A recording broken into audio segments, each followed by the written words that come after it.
I'll never forget the day I got home from work one day during the summer. All the kids were home for the summer, and my wife came up to me with a big smile on her face, and she said, "I've had an epiphany." And I said, "Oh, that's great, except I don't really know what an epiphany is." And she described to me that it was a realization in her life. And so I said, "What did you realize?" And she said, "Well, I've been struggling with the kids in the summertime. They're all here. They drive me crazy. They're all over me." And she said, "But I've noticed that on my good days, they don't give me trouble. They're good. But then if I'm not having a good day, they're a nightmare to deal with."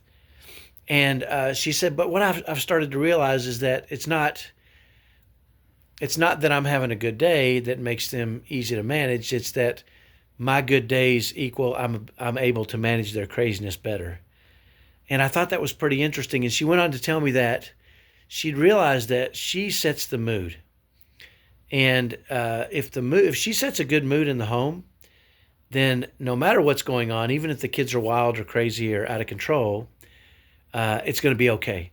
But if she wakes up on the wrong side of the bed, it's going to be a nightmare day for the kids and for her. And she said, "I've noticed that a happier mom makes happier kids."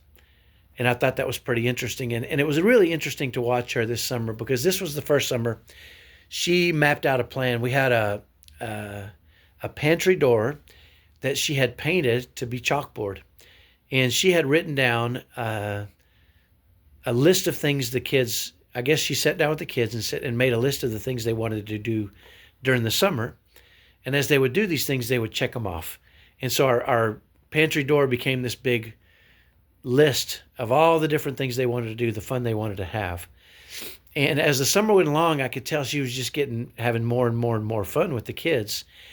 And so partway through the summer, I said, "Tell me what's going on. I can see a lot of joy and the kids are just doing well and I can see you're doing well. And is there something you can pinpoint that's changing things?" And she said, "Well, I've noticed, Kyle, that if I give the kids very specific attention just for them for about an hour a day, for the rest of the day, they're happy and they leave me alone."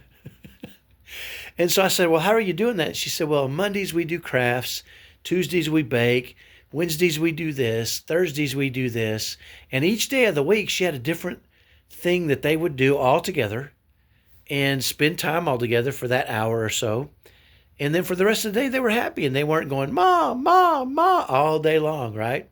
And I thought that was pretty neat that she had come to that conclusion. But anyway, I thought it was a great story to tell because it illustrates how moms set the mood. And if they set a good mood, everything's going to be great. Talk to you next time. Bye.